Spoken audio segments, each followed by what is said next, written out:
Hi ఈరోజు మనం మహిళల్లో సాధారణంగా వచ్చే న్యూట్రిషనల్ డెఫిషియన్సీస్ అంటే పోషకాల లోపం గురించి తెలుసుకుందాం. ముఖ్యమైన పోషకాలు అంటే వైటమిన్స్ మరియు మినరల్స్. ఇవి శరీరానికి చాలా అవసరం.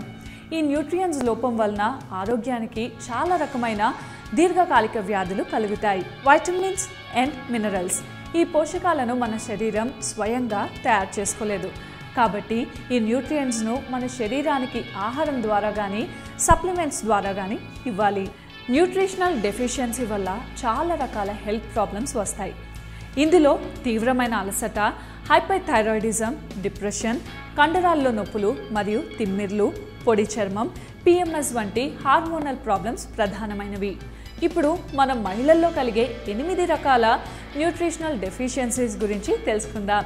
ప్రెజెంట్ జనరేషన్లో చాలామంది మహిళలు ఇలాంటి డెఫిషియన్సీస్తో బాధపడుతున్నారు. తమలో ఇటువంటి ప్రాబ్లమ్స్ ఉన్నట్టు వారికే తెలియదు. ఈ వీడియోలో మన శరీరానికి కావలసిన ముఖ్యమైన న్యూట్రియన్ అంటే వైటమిన్స్ మరియు మినరల్స్తో పాటు కొన్ని మూలకాల యొక్క అవసరం మరియు ఇవి తక్కువైతే మనకు వచ్చే హెల్త్ ప్రాబ్లమ్స్, అలాగే ఆ పోషకాలను ఏ విధంగా పొందవచ్చో ఇప్పుడు తెలుసుకుందాం.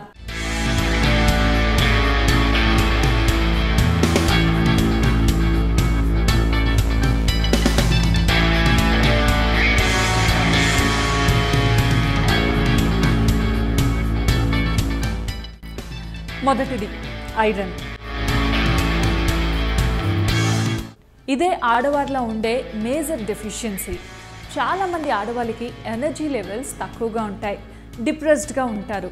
ఐరన్ డెఫిషియన్సీ వల్ల హెమోగ్లోబిన్ ఇష్యూస్ వస్తాయి. మీకు ఎనర్జీ లెవెల్స్ తక్కువగా ఉన్నట్లు అనిపిస్తే వెంటనే ఐరన్ డెఫిషియన్సీ టెస్ట్ చేయించుకోండి. ఆడవాళ్ళు ప్రతి నెల ఐరన్ని లూజ్ అవుతూ ఉంటారు.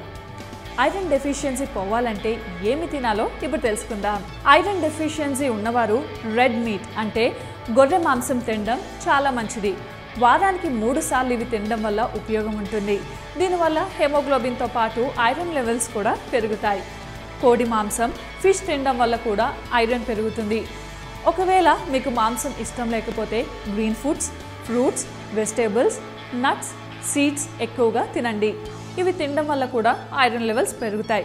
కానీ రెడ్ మీట్ వల్ల ఐరన్ చాలా అధికంగా పెరుగుతుంది. ఒకవేళ మీరు ఆహారం ద్వారా తీసుకునే న్యూట్రియంట్స్ సరిపోకపోతే ఐరన్ సప్లిమెంట్స్ కూడా వాడచ్చు. ఐరన్ సప్లిమెంట్స్ తీసుకోవడం వల్ల స్టమక్ అప్సెట్ అవుతుంది, కాన్స్టిపేషన్, బ్లోటింగ్ వంటి ప్రాబ్లమ్స్ కూడా రావచ్చు. కాబట్టి ఈ న్యూట్రియంట్స్ ఫుడ్ ద్వారా తీసుకుంటేనే మంచిది.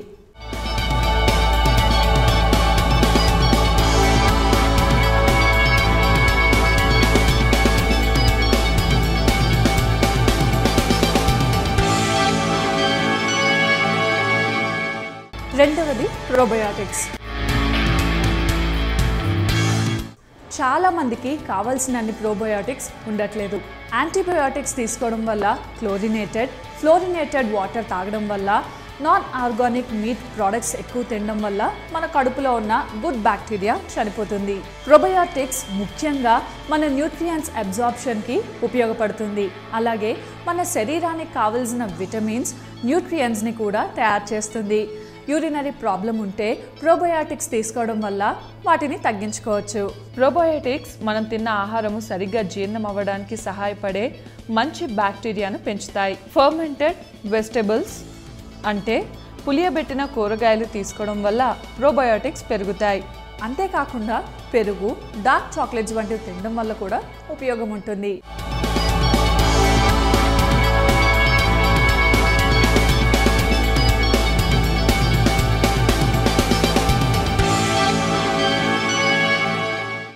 మూడవది వైటమిన్ డి. వైటమిన్ డి అనేది ఒక హార్మోన్ కాబట్టి హెల్త్కి ఇది చాలా ఉపయోగపడుతుంది. మహిళల్లో వైటమిన్ డి డెఫిషియన్సీ ఎక్కువగా ఉంటుంది. వైటమిన్ డి ఒక fat soluble mineral. Vitamin D deficiency వల్ల నరాల బలహీనత, జాయింట్ పెయిన్స్ వస్తాయి. హార్ట్ డిసీజ్, ఆస్మా, క్యాన్సర్ కూడా వచ్చే అవకాశాలు ఉంటాయి. చలికాలంలో వైటమిన్ డి కోసం ఎక్కువ శ్రద్ధ తీసుకోవాలి.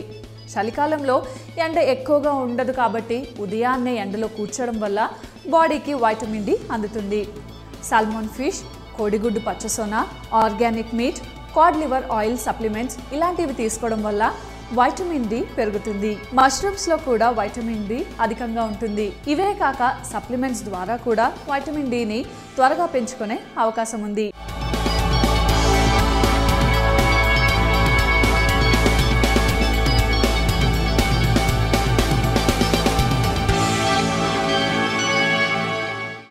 నాలుగవది మెగ్నీషియం. మెగ్నీషియం డెఫిషియన్సీ వల్ల బ్రెయిన్కి చాలా ఎఫెక్ట్ ఉంటుంది. దీనివల్ల కాన్స్టిపేషన్ వచ్చే అవకాశం ఉంది. మెగ్నీషియం అనే మినరల్ మన బాడీలో జరిగే చాలా ఫంక్షన్స్కి ఉపయోగపడుతుంది. దీనినే రిలాక్సేషన్ మినరల్ అని కూడా అంటాం. కొంతమందికి నెక్ మజిల్స్లో చిన్న చిన్న గడ్డలతో బాధపడుతూ ఉంటారు.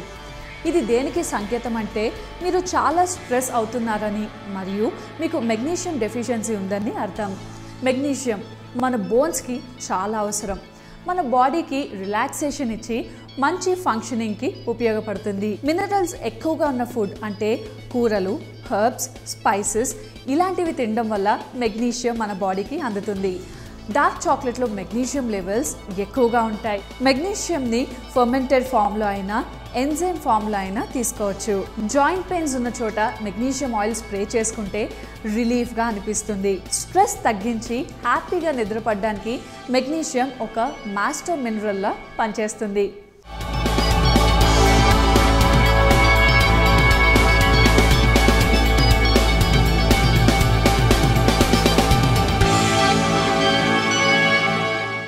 ఇక ఐదవది వైటమిన్ కే.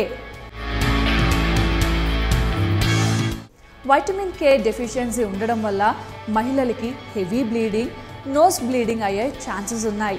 ప్రెగ్నెంట్ లేడీస్లో వైటమిన్ కే డెఫిషియన్సీ వల్ల బేబీ గ్రోత్ సరిగ్గా ఉండదు. వైటమిన్ కే డెఫిషియన్సీ ఉండడం వల్ల ఇంజరీ అయినప్పుడు బ్లడ్ త్వరగా గడ్డకట్టదు. ఇంకా యూరిన్లో బ్లడ్ వచ్చే అవకాశాలు కూడా ఉన్నాయి. వైటమిన్ కే బోన్స్కి చాలా ఉపయోగపడుతుంది. బ్రెయిన్ ఇంకా బ్లడ్కి కూడా ఇది చాలా అవసరం. వైటమిన్ కే మన బాడీకి కాల్షియం ఎక్కడ అవసరమో అక్కడ అందించి ఎక్కడ అవసరం లేదో అక్కడ దూరంగా ఉంచుతుంది. వైటమిన్ కే మరియు వైటమిన్ డిలకి చాలా సంబంధం ఉంది. వైటమిన్ కే తీసుకోకుండా వైటమిన్ డి తీసుకోవడం వల్ల అదంత ఎఫెక్టివ్గా పనిచేయదు. వైటమిన్ K1 ఆకుకూరల్లో అధికంగా ఉంటుంది. వైటమిన్ K2 సోయా, చీజ్లో ఎక్కువగా ఉంటుంది. Cabbage, broccoli, spring onions, cucumber వీటిని తినడం వల్ల వైటమిన్ కే డెఫిషియన్సీని తగ్గించుకోవచ్చు. వైటమిన్ కే ఆహారంతో పాటు తీసుకుంటూనే సప్లిమెంట్స్ కూడా తీసుకోవాలి.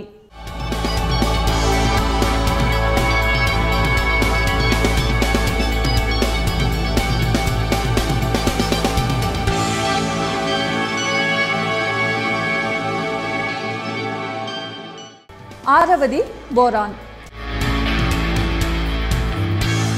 బోరాన్ అంటే చాలా మందికి తెలియదు. బోరాన్ డెఫిషియన్సీ వల్ల విరోచనాలు, vomitings, hyperthyroidism, sex hormonal problems వచ్చే అవకాశం ఉంది.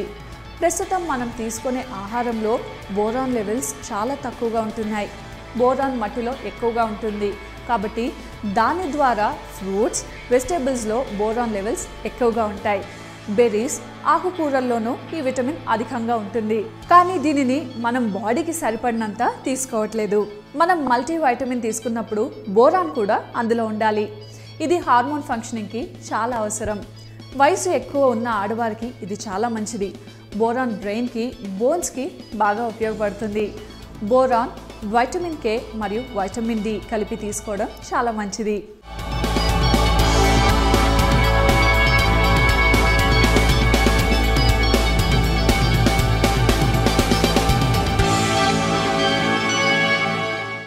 ఇక ఏడవది జింక్. జింక్ డెఫిషియన్సీ వల్ల ఇమ్యూనిటీ పవర్ తగ్గిపోతుంది. విరోచనాలు, మొటిమలు, హెయిర్ లాస్ మొదలైనవి మనం గమనించవచ్చు. జింక్ డెఫిషియన్సీ ఉండడం వల్ల డైజెషన్ ప్రాబ్లం, స్కిన్ ప్రాబ్లం కూడా వస్తాయి. జింక్ లెవెల్స్ని పెంచుకోవడానికి రాజ్మా, వేరుశనగలు, బాదాం, వాల్నట్స్, క్యాష్యూస్ ఎక్కువగా తీసుకోవాలి. ఆకుకూరలు తినడం వల్ల కూడా మన బాడీలో జింక్ లెవెల్స్ పెరుగుతాయి. ముఖ్యంగా పాలకూరలో జింక్ లెవెల్స్ అధికంగా ఉంటాయి. జింక్ మన బాడీలో జరిగే చాలా ఫంక్షన్స్కి ఉపయోగపడుతుంది. చాలామంది చిన్న ఏజ్లోనే మొటిమలతో బాధపడుతూ ఉంటారు. జింక్లో యాంటీ ఆక్సిడెంట్స్ ఎక్కువగా ఉండడం వల్ల స్కిన్కి చాలా ఉపయోగపడుతుంది. Leaky gut syndrome, immunity related ప్రాబ్లమ్స్తో బాధపడే వారికి జింక్ చాలా అవసరం. రోగనిరోధక శక్తిని పెంచి స్కిన్కి సంబంధించిన ప్రాబ్లమ్స్ని దూరం చేస్తుంది. ఫైనల్గా చెప్పాలంటే ఇది ఆడవారికి చాలా అవసరం.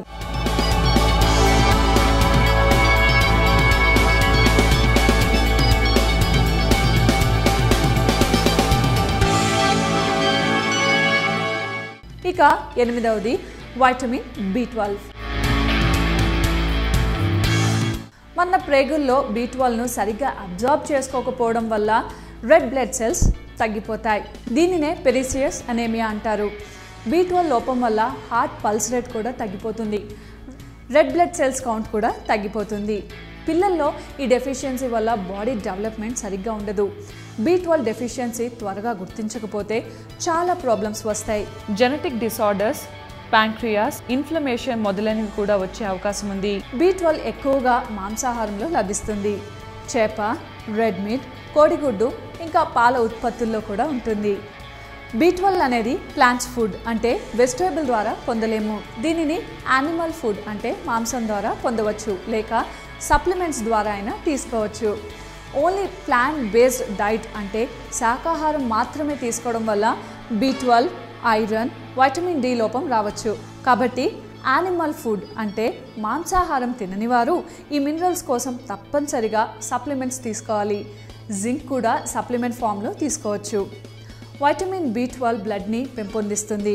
B12 బ్లడ్ సెల్స్ ఫంక్షన్ని మెరుగుపరుస్తుంది. రోగనిరోధక శక్తిని పెంచుతుంది. బ్రెయిన్ యొక్క ఫంక్షన్ని వృద్ధి చేసి ఎనర్జీ లెవెల్స్ని అభివృద్ధి చేస్తుంది. మీ బాడీలో ప్రోబయోటిక్స్ కనుక ఉంటే వైటమిన్ K, వైటమిన్ B12 కూడా వస్తాయి.